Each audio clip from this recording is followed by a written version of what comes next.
Welcome to the Less Doing podcast, where you will learn how to start living more by doing less. Let me help you optimize, automate, and outsource your entire life so you can focus on doing the things you love.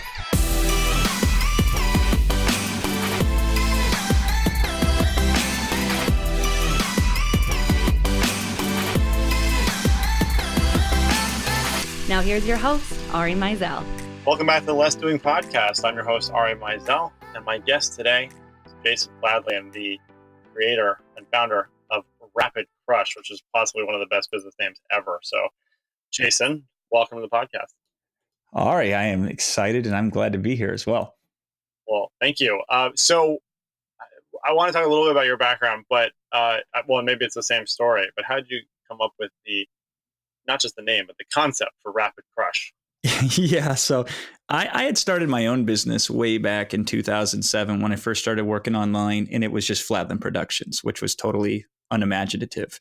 And I made my first $1 million in sales and internet, by the second or third year I was in business. So I was rocking and rolling pretty good, but I wanted to do software. I didn't want to just do information products, audio programs, video programs, that kind of thing. So I was like, I don't know how to do software. So I partnered up with a guy named Wilson Mattos. We tested a product with our two companies selling it. It was a huge success, biggest success. I still never have sold software better than that time. And this was in 2010. So we thought, you know what, let's just keep doing this. So let's form a company together. and we did. And so Will and I are sitting there thinking about, he's like, well, what do we do? He says, we're very rapid in execution. We like to get things done as quickly as possible. And, we like to crush it. We don't like to just do it. And I don't know if Gary Vaynerchuk was even big back then or not, Ari, but he wasn't really on my radar. So we just, we're like, we go out and we crush things. So let's just call it Rapid Crush. Now, when people ask me, what does that mean? I always joke with them if they're like at a cocktail party. I'll say, yeah, we either, we have a rock quarry company or we're a dating company, right? So it's like, get your crush to, get a rapid crush on you from somebody that you want to have. But yeah, we like to get things done fast and effectively. So henceforth, Rapid Crush Inc. Well, that's awesome. So what was that first software that you crushed it with? Yeah, so this was a program called WP Twin. It's just a couple PHP scripts, two of them, in fact. But this was an interesting time in marketing, and I love the topic of strategic marketing and strategic thinking in business. I don't think it gets discussed enough, but I like to fancy myself as that's my unique ability, right? I said, hey, listen, WordPress was becoming the monster that it now is today, which is 1/4 of all websites are powered by WordPress. But back then, it was typically positioned as a blogging platform. And, blogging is like, it's one thing. And then there was software that would allow you to back up your WordPress blog.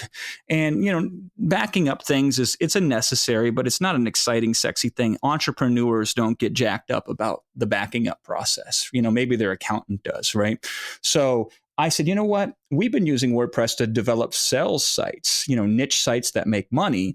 But the challenge is to set them up and configure them and make them be effective takes a long time. So nobody actually ever does it. But if we did it once, created this master clone, if you will, then we could replicate that and duplicate that. So now we're not backing up WordPress blogs. We're replicating, or as we call it, cloning WordPress sites. And so, I showed people simple models like, hey, listen, if you want to make money, like helping dentists get websites up, you could build one amazing dentist WordPress site. And then all you'd have to do is clone it, change the name, throw in it a couple of different pictures, and you could go this and you could sell it to a local dentist in any area. Or you could say, I'll give you this site for free if you'll sit down with me for an hour and we'll discuss marketing together. And so we taught like 5 ways to monetize this whole cloning a WordPress site concept. And that was our pitch. So we used a webinar to do this, right? Which is kind of what people know me for as the webinar guy. We used a webinar to educate them on all the ways that if you could clone a WordPress site and deploy it, how you can make money.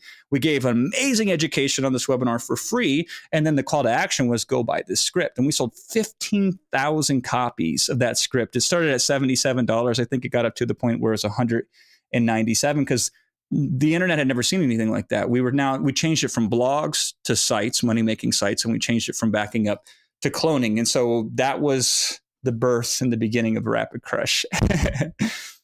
So that's real interesting to me about changing, from like backup to cloning, for example, because so that I'll just take a slight aside here, but I think you'll appreciate this. There's this really cool psychological experiment done where they had these people buy it, or they had people and they're like, all right, you bought a $10 ticket to the movies and you go to the movie theater. And when you get to the movie theater, you realize that you lost the ticket. Would you buy another one?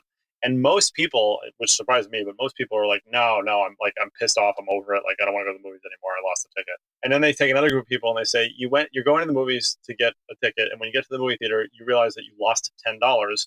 Would you go ahead and buy a movie ticket still? And everyone was like, yeah, of course I would. Why wouldn't I buy it? Like, who cares? And it's the exact same amount of money, So it's like you get that sort of emotional connection to certain words and concepts and things. And that, to me, that's like huge, changing it from backing up to cloning.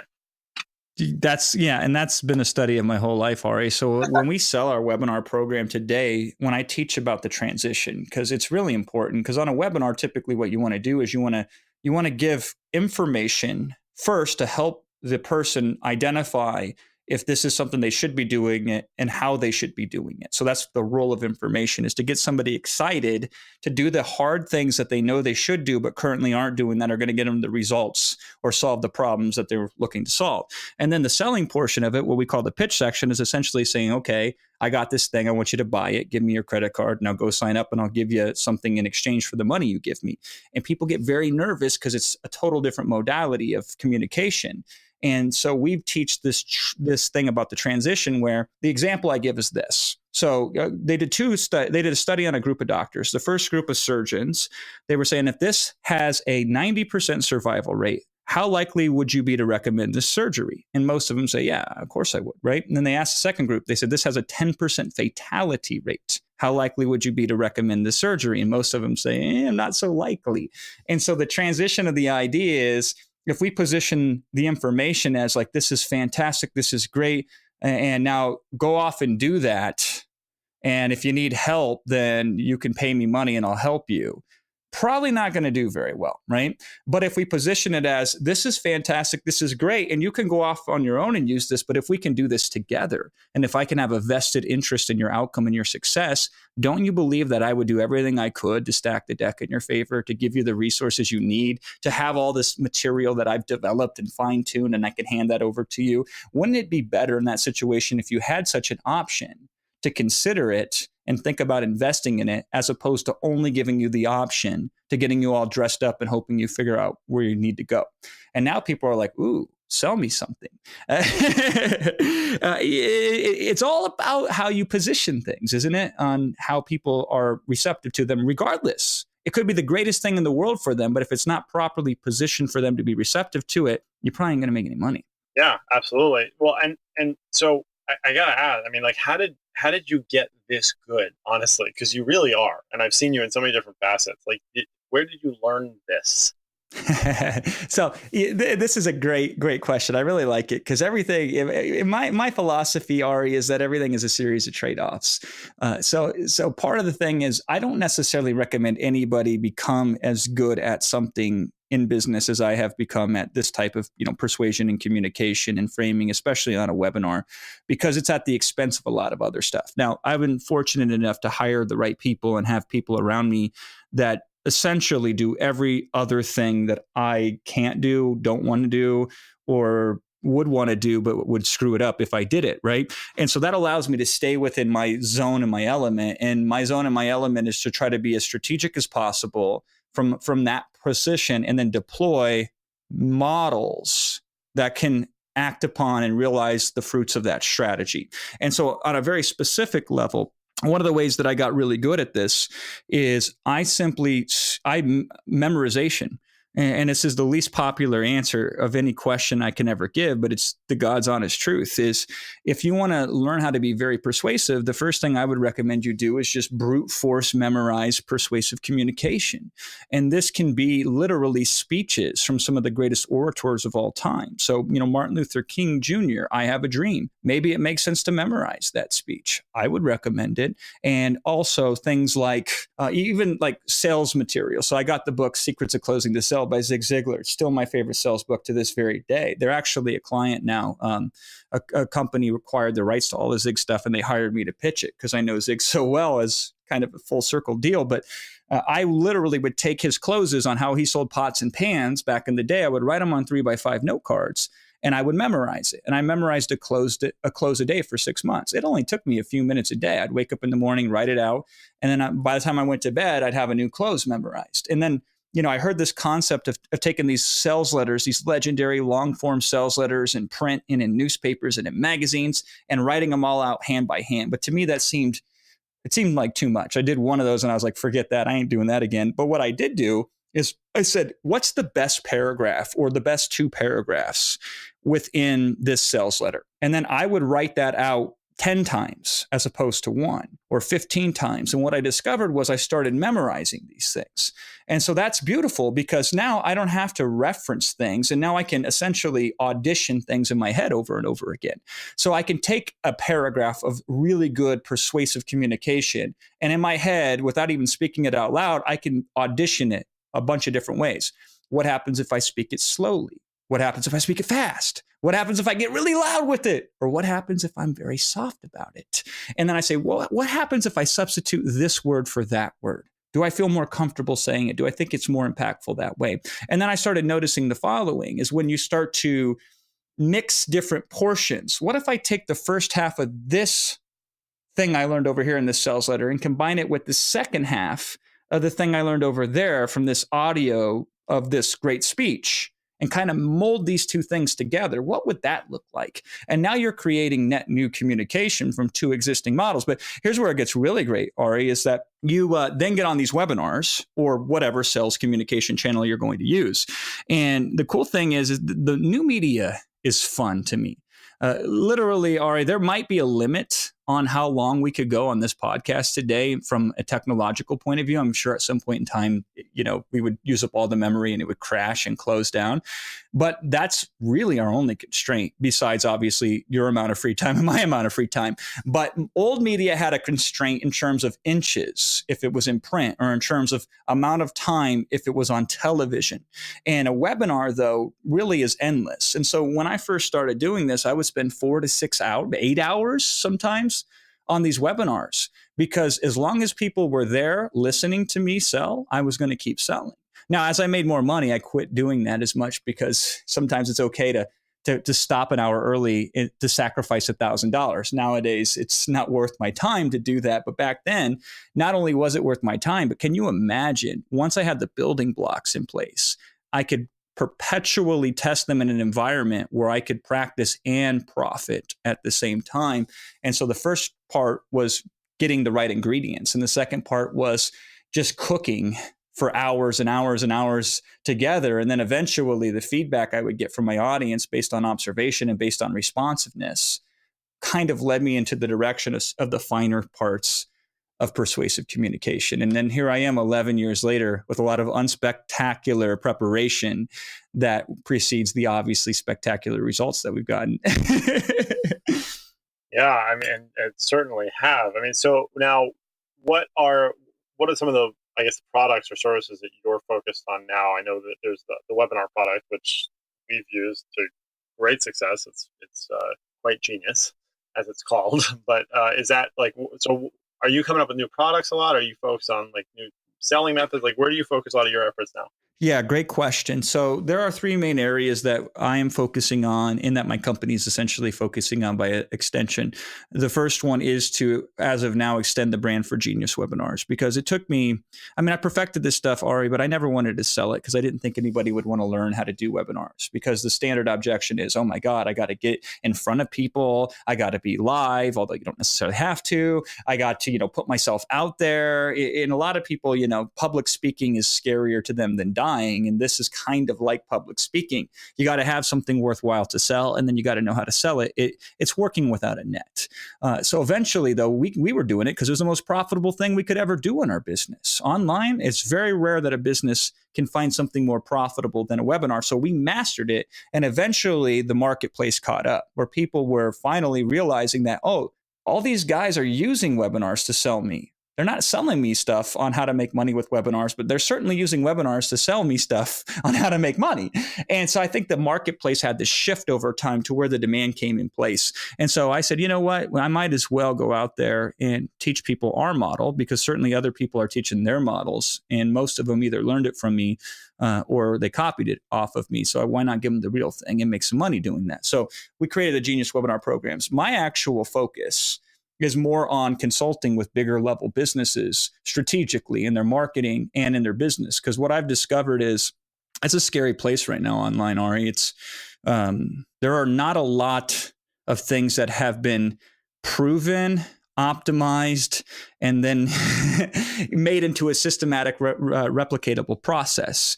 Just the idea that Facebook in the last few years alone went from not being able to buy, they own less than 2% of the advertising market, and now they own something like 30% of the digital advertising space. And so there is no company that has a track record of more than a handful of years that can say we're professional Facebook ad buyers. Now, if you go offline, there are companies that are 60 years in the making on professional media buyers. So they've had 60 years of evolution to hire, to fire, to replace, to systematize, to test with very little outside disruption. But the only thing that seems to be changing these days is change itself at an exponential rate. And so there's a lot of this insanity. So these businesses that were killing it even last year are just completely lost, and they need help. And so I personally have been working at the top level to come up with strategy. And then in some cases, our team can deploy models for people if they can't do it. We always try to say, listen, here's the model, you guys go and do it. And then if you need help, come back to us, because we don't want to help.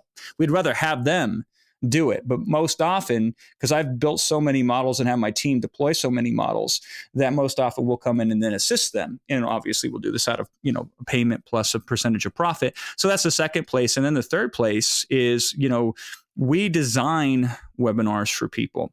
And so it's an interesting model that there are certain companies that have a webinar with them. This is our typical client, just so you know, Ari. They've been saying, gee, I've been working on this webinar for 4 months and I still haven't got it done.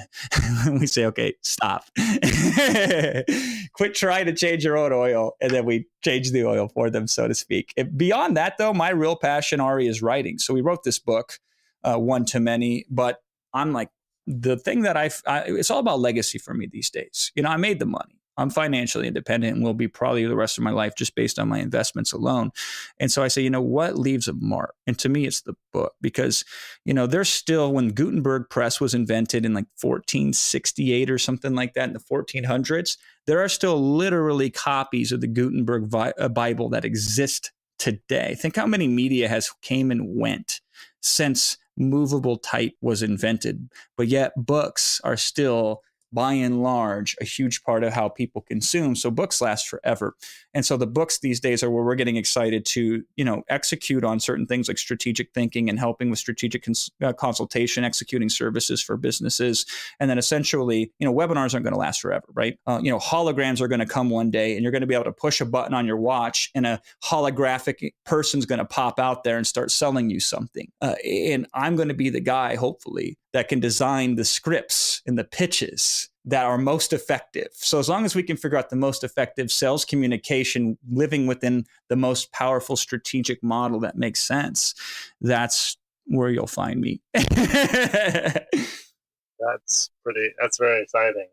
So what's a challenge then in your business now? Because you're continuing to grow. So what's a challenge for you, if there is one? Oh, there's a million, right? It's very interesting because we made a fortune teaching people how to use Amazon, like in 2013, 14, and 15, where we just help companies get started on Amazon. We built software around Amazon, so on and so forth. And so I got to study Amazon inside and out. And it was fascinating to me how broken most of Amazon's business units were, just completely in utter disastrous, chaotic situations. Yet Amazon is one of the most successful companies in the world. They certainly are the biggest e-commerce company in the world. And they will probably get so big that they'll have to be broken up as a monopoly. They're that big. It's crazy. And so I noticed that the bigger you get, the more problems you tend to have. And so the constant balance for us is, how much do we expand versus how much do we tie up the infrastructure or solidify the infrastructure. So there's this constant balance of how many people do we put in place before the revenue comes in for the projects that we want to work on versus how much of the upfront revenue do we take in before we go out there and recapitalize it with human resources. And it's a balancing act. And for every good I've been in the first 10 years of my business, Ari, at learning how to sell and learning how to create vision and strategy that culminates in complete market domination, I did not and still do not know what the heck I'm doing when it comes to building and growing a team that can self-replicate. I'm starting to learn because I'm 35 now, so I figure it's about time. So my biggest challenges are all, I got to the first $10 million, or I got to 10 million a year, essentially on my own back. I came up with everything and then people assisted me. And I'm saying, how do we get to 100 million where it's the opposite, where it's everybody else figures it out and I assist them. So it's me, it's one person at the end of 150 people before me versus one person at the beginning and needing 150 people to come after me. And that's an art. And I'm just beginning to learn some of the simple things about it. But we're going to approach it the same way that I've approached anything that I've gotten good at. And hopefully over time, we'll see it. The one thing I will tell you, Ari, that I'm disciplining myself on now that I wasn't earlier, in the last couple of years is, the concept of asymmetric risk to reward, right? Is I believe that the best approach in business right now is to minimize the downside while still being able to maximize the upside. And that is incredibly a different way of thinking. Because when I was small and agile, there was not much risk. It was all reward. But the bigger you get, the more the fall can be from the top, right? And so what happens is a lot of companies lock up and they become non-innovative. They become scared to make a decision. The very thing that got them there is the thing that costs them once they get there. And so I'm now just refocusing on this thing of the idea here isn't to hit one big home run that makes the next 10 million or 20 million or 30 million, right? It's to find that one little tiny thing that can self-replicate, and the more it happens, the better it gets. And that's the challenge that's the riddle and the puzzle that I have yet to solve, but I've become obsessed over it.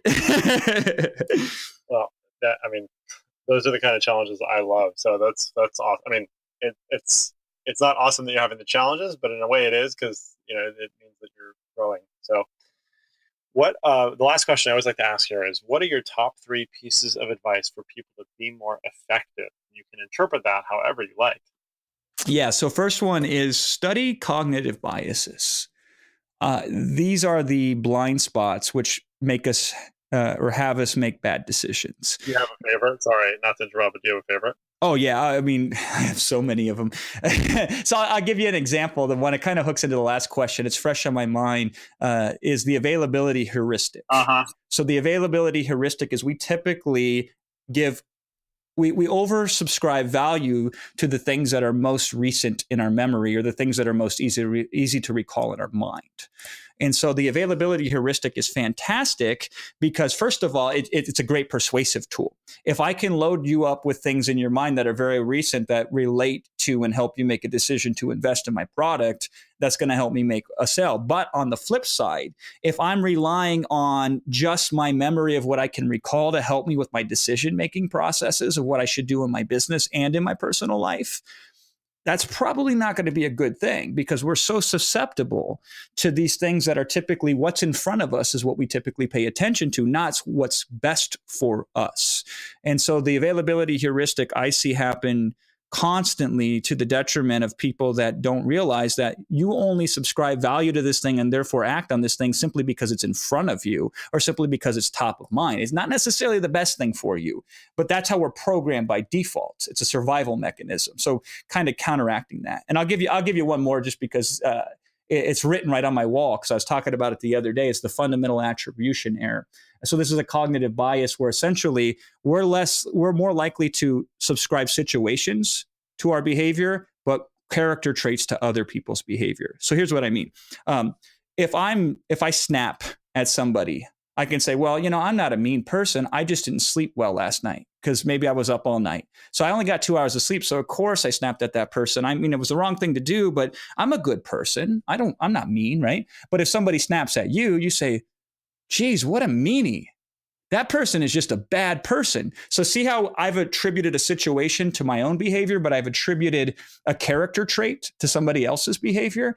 And that is very dangerous because it can make you cynical. It can also lead to the incorrect conclusions. Like you could say, I don't want to work with that person. He's a jerk. And then you find out, yeah, that person just had a freaking appendicitis last week. And now he's all screwed up. And now he's working on recovering from it, but his wife left him in the process. And so he's a little shattered. But this is the same guy that if you worked with him, will make you your next $5 million because he has exactly what you need. But if you dismiss him because you are judging him based on what you feel are character traits, when the reality is there are situational things that are occurring, that is to your own fault. So it's a more holistic view. So that's the first thing is you study cognitive biases. The second thing is it's really interesting, but it's easier to make decisions right than it is to make right decisions in business. And so this isn't brain surgery where if we cut the wrong thing, then somebody dies. Business decisions are very forgiving, and the marketplace has a very short memory of failure. So, like I like to give the example of, the first iPad that Apple made wasn't the iPad, it was the Newton. And everybody's like, what's the Newton, right? Huh? I've never heard of the Newton. Exactly. They failed, but big deal. Without the Newton, I don't know if they could have actually made the iPad. Right.